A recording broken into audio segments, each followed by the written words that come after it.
Hey, Sean Wale here, Sean Wale Math. Today we will be factoring a difference of squares. Let's do this. All right. So factoring a difference of squares is a good time. Tell your friends. Yeah, bring it to a party. Hey guys, you want to factor a difference of squares? We can have a good time.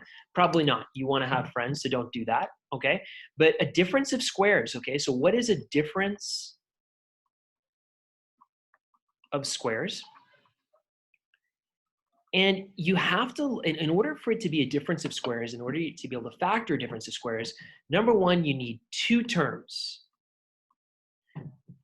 You need a negative between, and three, both must be square values. Okay? Two terms, negative between, both must have square values, okay? So here's the easiest example I can give you of one, okay? So x squared minus 9. How many terms are there? Two. What's between? Negative. And the first one's positive, okay? You'll notice that in every example, the first term is positive, but keep that in mind. Two terms, negative between, and both are square values. Now, what's a square value? A square value is one where if you take the square root of that value, you get either a whole number or a variable to a whole number exponent. So let me show you what I mean. Okay, let me show you the steps. Okay, so once the hardest part really is establishing, okay, I have a difference of squares. Okay, next step, open up your brackets. What's the square root of x squared? It's x. That goes in the front. What's the square root of 9? The square root of 9 is 3. That goes in the back. And then the signs for difference of squares factoring, always the same, plus and minus. Now, if you multiply this out, you'll get x squared minus 9. If you FOIL,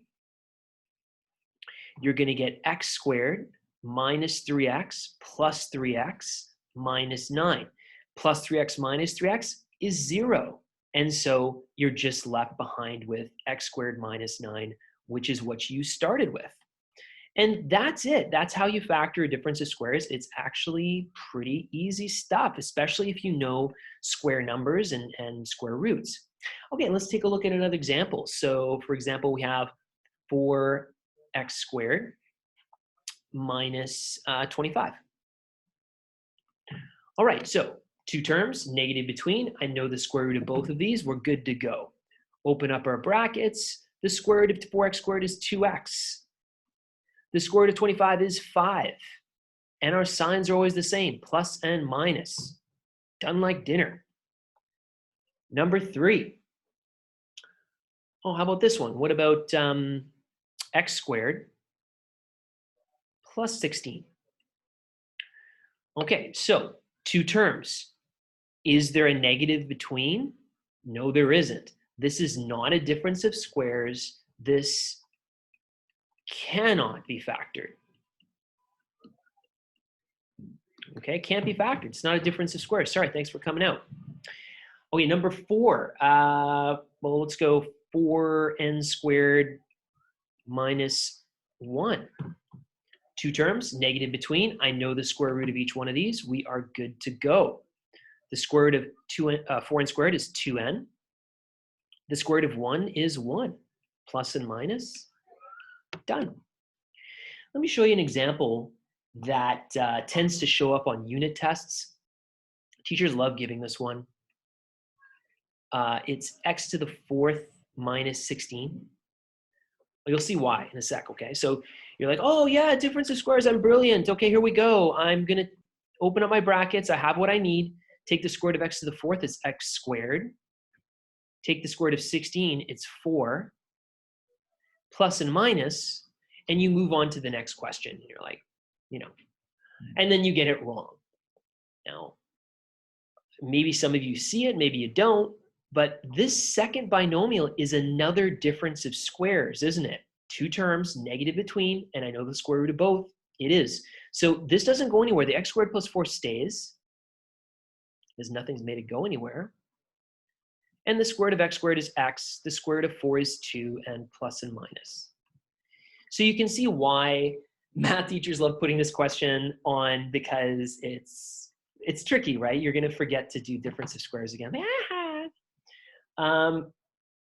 Okay, you know, again, I've mentioned this, and I think in all of my videos, which type of factoring you always perform first? Common factoring, yes.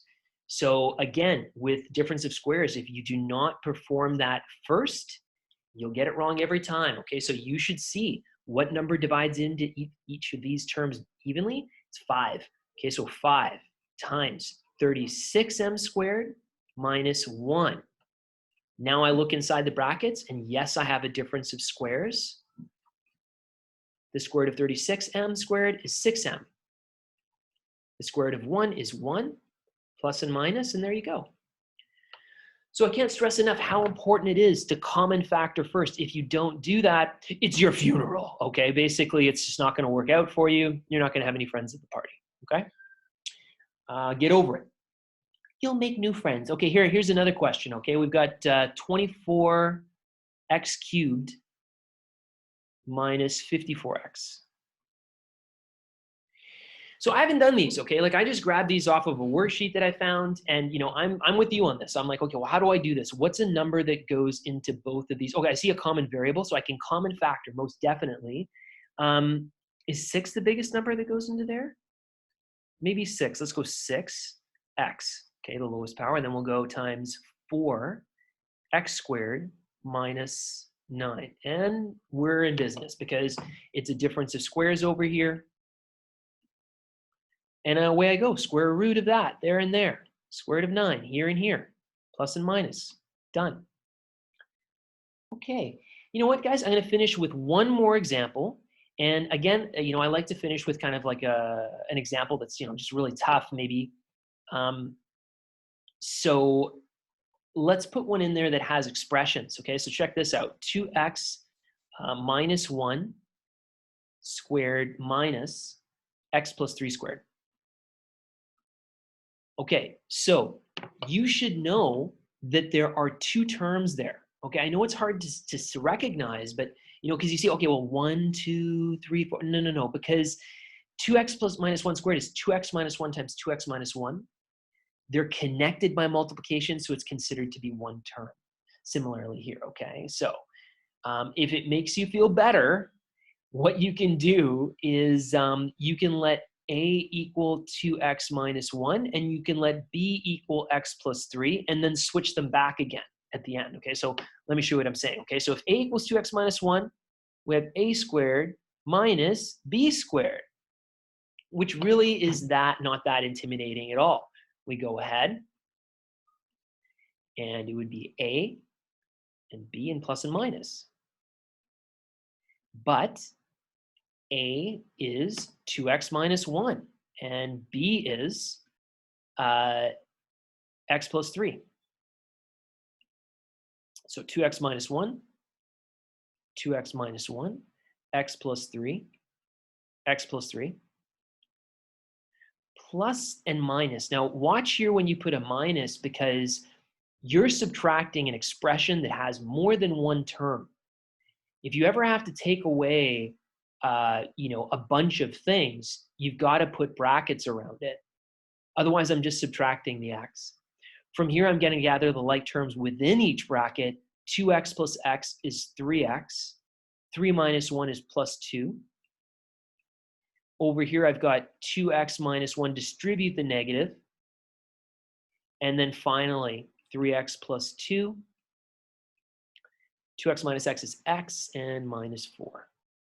And there it is. Okay, we've come to the conclusion of another video. Thank you so much for watching. I sincerely hope that I was able to help you with factoring difference of squares.